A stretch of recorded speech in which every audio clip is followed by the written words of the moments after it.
The first snow of December dusted the streets of Chicago, sparkling against the warm glow of the streetlights.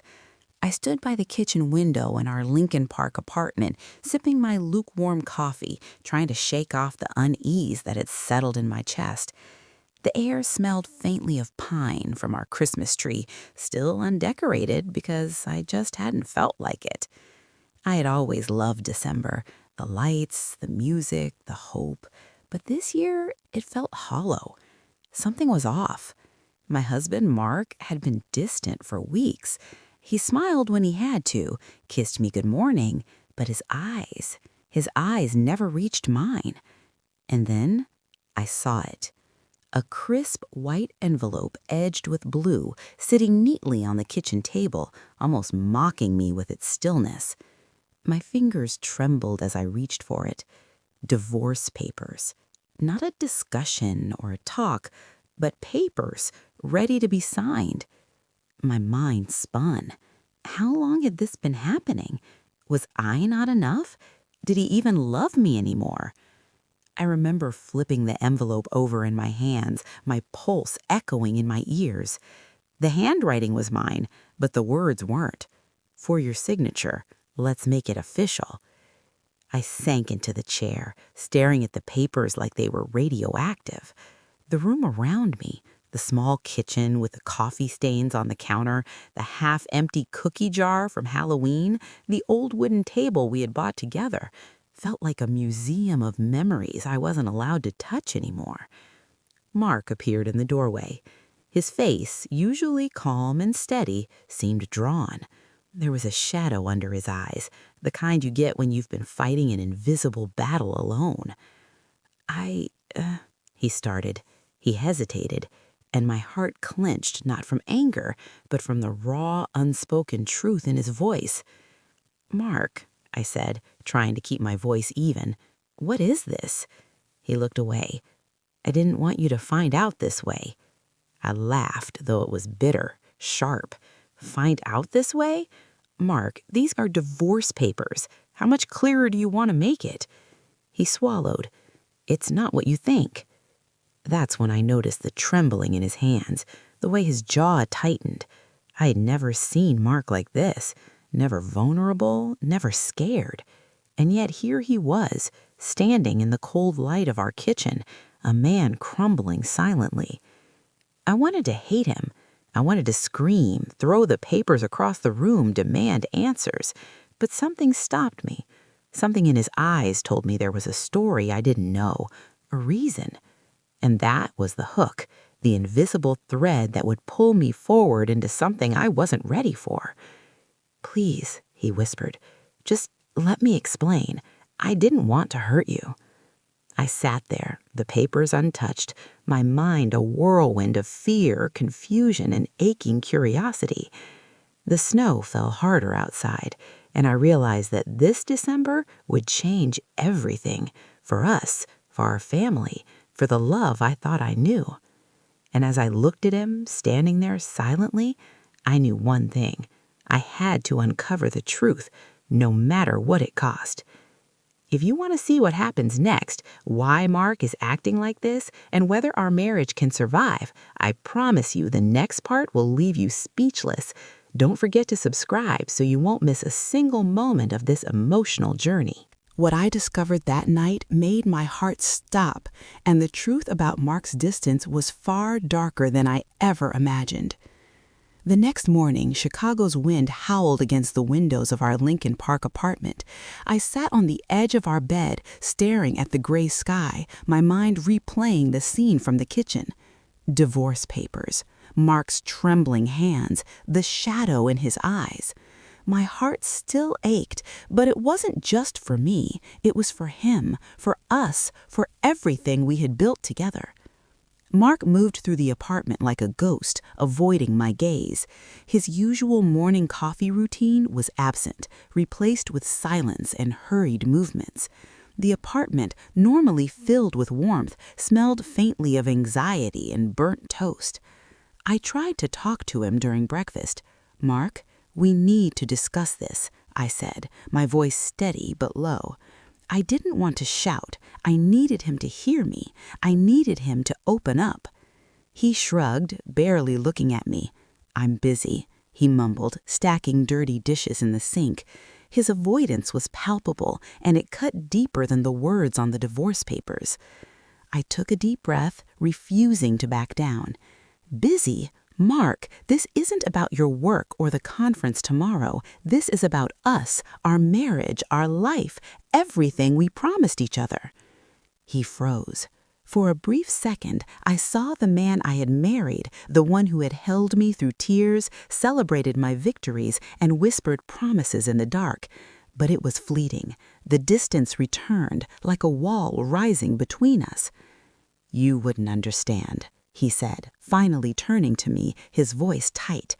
"It's complicated. I can't explain right now." And just like that, the door clicked shut behind him as he left for work. The sound echoed in the apartment, leaving me alone with my racing thoughts. I stared at the blank walls, at the ornaments I hadn't had the heart to hang on our small Christmas tree, and wondered how someone I loved could become a stranger overnight. Over the next few days, his distance became unbearable. He ate alone, stayed late at the office, and answered my texts with one-word replies. The warmth that had once filled our apartment was replaced with silence, cold and unyielding. I tried to focus on my work, my friends, the holidays, but nothing filled the emptiness Mark had left behind. One evening, curiosity overcame me. I knew Mark often stayed late in his home office, so I decided to see what he was doing. I didn't want to snoop, but my gut told me the answers weren't coming any other way. The office door was ajar. I peeked inside. The room was dim, lit only by the glow of his laptop screen. And there he was, Mark, sitting in the chair we had picked out together, head in his hands, shoulders shaking. I froze. Tears streamed silently down his face. It was the first time I had seen him cry in years, not anger, not frustration, but pure, unguarded pain. My chest tightened. The man I had married, the father of our children, was broken. I stepped inside quietly, careful not to startle him. "Mark?" I whispered. He jerked upright, wiping his face, attempting a smile, but it faltered. "I didn't hear you come in," he said, voice hoarse.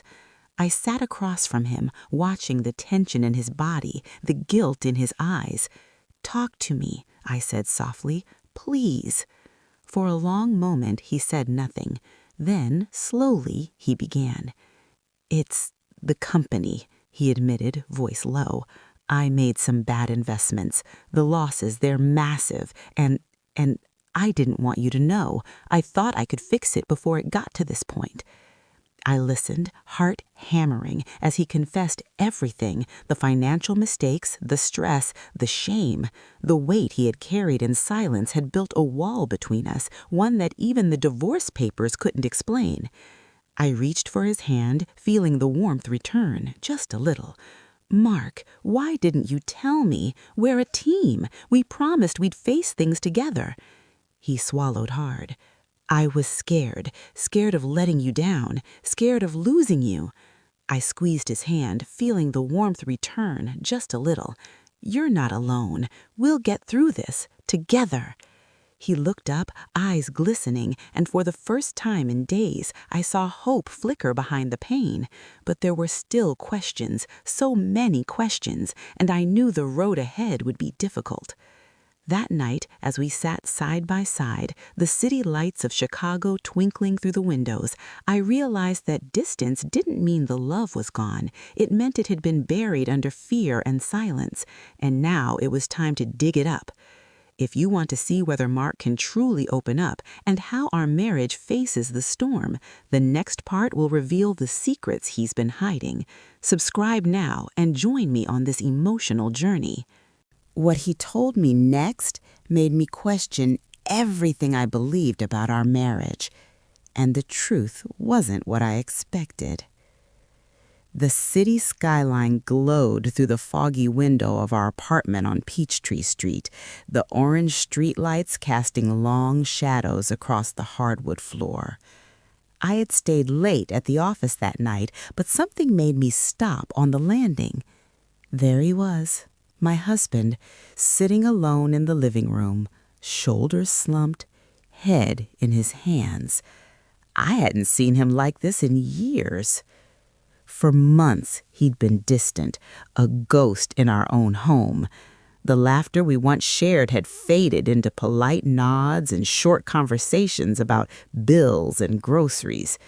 I had begun to wonder if our love was just a memory, a story we told ourselves on Sunday mornings to feel normal.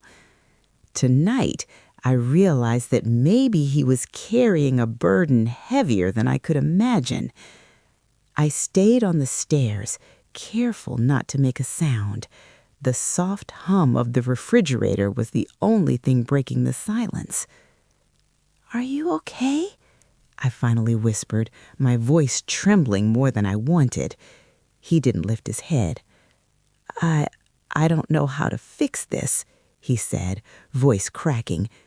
"Everything feels like it's falling apart." I felt a pang in my chest, a mixture of sadness and guilt. I had assumed he was angry at me, that his distance was my fault. But hearing him like this, raw and unguarded, made me see the man I married again, not the distant stranger I had been fighting with. I stepped forward slowly, sitting beside him on the sofa. He didn't resist. He just let his head rest on my shoulder, his tears soaking through my blouse.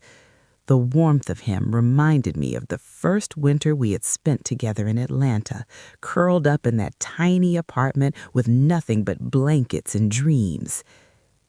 "I didn't know," I whispered, unsure how to continue. "I didn't know you felt this way." "I didn't want to worry you," he murmured. "I thought I could handle it on my own. I lost my job last month, and I didn't know how to tell you. Then—" He paused, choking back another sob. "Then the doctor said it might be serious. I didn't want to scare you." The weight of his confession hit me like a tidal wave. The man I had accused of distance and coldness had been silently crumbling under pressures I hadn't even seen. Every harsh word I had muttered, every time I complained about his late nights or his indifference, felt small and meaningless. I held him tighter. "We'll get through this," I said, "together." He finally lifted his head, eyes red and glassy. "I don't even know if I can fix everything." "Then we'll fix it together, one step at a time." We stayed there in silence, letting the moments settle over us. Outside, the city moved on, oblivious to the quiet reconciliation in that small apartment. Inside, we remembered that love wasn't just in laughter or grand gestures. Sometimes it was in tears shared on a lonely December night, in silent understanding, and in the willingness to carry each other's burdens. The clock ticked on, and the first hint of dawn touched the skyline. A new day was coming, uncertain and fragile, but we were facing it side by side. I never expected his tears to tell me the truth about everything we'd been through, and what came next changed our marriage forever. The morning light filtered through the blinds on Ponce de Leon Avenue, painting the living room in soft gold.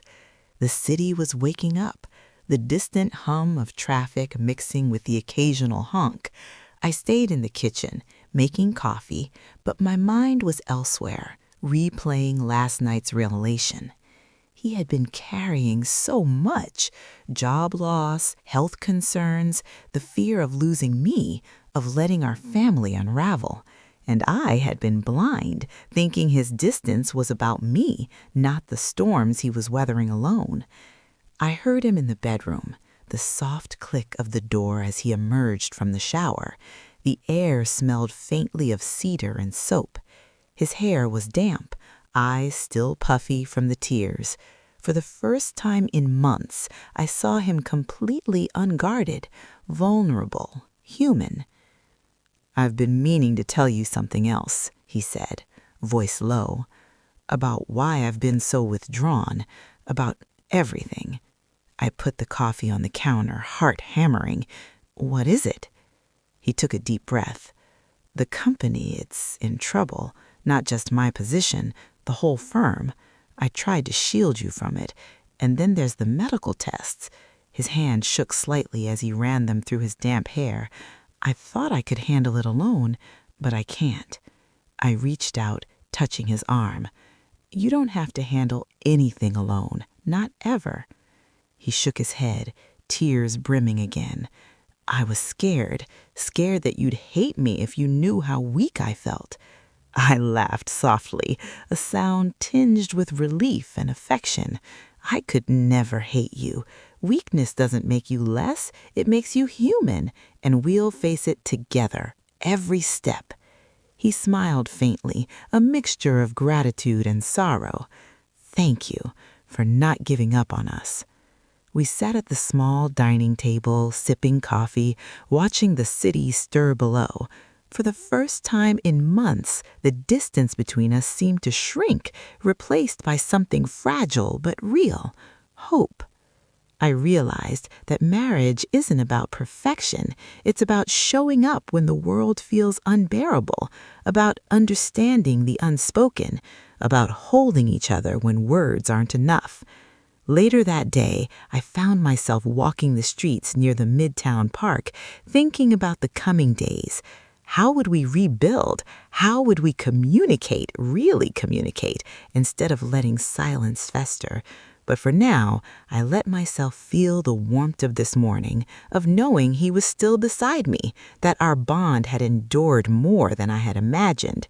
And somewhere deep inside, a tiny spark ignited, a belief that maybe, just maybe, Christmas could bring more than festive lights and decorations. It could bring healing, reconciliation, and the courage to face the truth together. I thought I knew everything about my marriage, but his secret tears revealed a side of him I'd never seen before, and it changed everything. The December air outside our Midtown Atlanta apartment had a crispness that cut through my coat, but inside the apartment was warm, cozy, and filled with the quiet tension of unspoken decisions. After the revelation yesterday, the dynamic of our marriage had shifted. No anger, no blame, only raw truth and the heavy weight of choices we needed to make. I found him in the study, hunched over his laptop, reviewing statements from the company. Papers were scattered around like snow in the wind. I watched silently for a moment, the rhythmic tapping of the keys punctuating the morning. His eyes met mine, tired but open, pleading in their own way for understanding. "I've been thinking," he started, his voice low, "about everything. Us, the kids, the holidays. The way I've shut you out. I don't want to lose us, but I don't know if I'm strong enough to rebuild alone." I took a deep breath. "You're not alone," I said. "We can do this together, but we need to decide what matters most. Do we fight for our marriage, or do we accept that maybe love alone isn't enough?" His hands trembled slightly as he closed the laptop. "I've been so scared I forgot that we promised to face everything together." I walked over, placing a hand on his shoulder. "We need a plan: communication, therapy, transparency. And for the kids' sake, we need stability, even if it's hard." He nodded, and in that moment I realized the hardest part wasn't the pain or the betrayal of distance. It was letting go of pride. Both of us had to admit we weren't perfect, that life had beaten us down, and that choosing love sometimes meant choosing patience and humility over ego. Later that afternoon, we walked through the city streets, lights twinkling from the Christmas decorations on Peachtree Street, the smell of roasted chestnuts in the air. The world seemed to hum a song of reconciliation. He held my hand, lightly at first, then tighter, as if both of us were testing if the bond still existed. It did. Fragile, yes, but alive. That evening, we gathered with the kids, and for the first time in weeks, laughter filled the apartment. The glow of the Christmas tree reflected in their eyes, and I felt a surge of hope. Healing doesn't come instantly. It's painstaking, slow, and requires courage. But the fact that we're choosing to face it together, that was the real gift. I realized marriage isn't about avoiding hardship, it's about navigating it together. And sometimes the toughest storms bring out the strongest versions of ourselves and our love. He had been hiding his fears and failures from me, but when the truth came out, I had to make a choice: walk away or rebuild together. What would you do if your marriage depended on facing the hardest truths? The first snow of the season dusted Atlanta in soft white, settling on rooftops and the twinkling lights along Peachtree Street.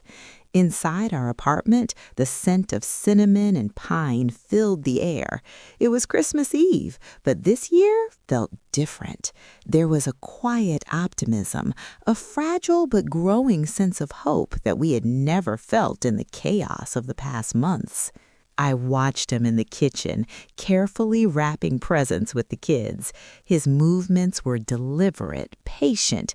Every fold of paper, every tape strip, a reflection of the care he'd been learning to give. The kids giggled as bows were placed crookedly on boxes, and for the first time in a long time, I felt our family whole again. He caught my eye and smiled, a soft, honest smile that reached deep into my chest. I never realized how much I missed this, all of it, he said quietly. You never lost it. You just forgot how to show up, and we're learning together again. We sat down by the fire, sipping hot chocolate, the kids curled up between us. Outside, the city glimmered, a canopy of lights reflecting in the windows, echoing the warmth inside. It was here, in these small moments, that I understood the true meaning of rebuilding. Love isn't perfect, marriage isn't flawless, but it is resilient when both people are willing to fight, not against each other, but for each other. We had therapy sessions scheduled, honest conversations planned, and a commitment to never let silence and fear grow between us again.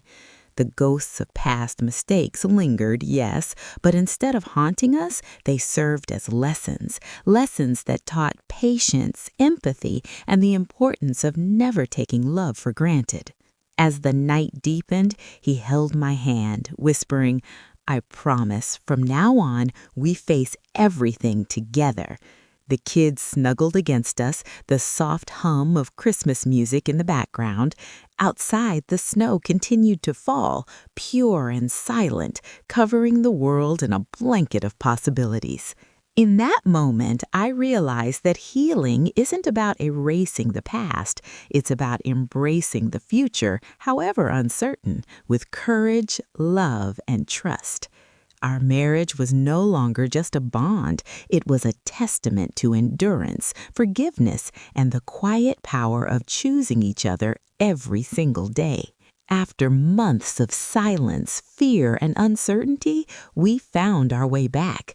Love doesn't fail. It's the courage to rebuild that defines us.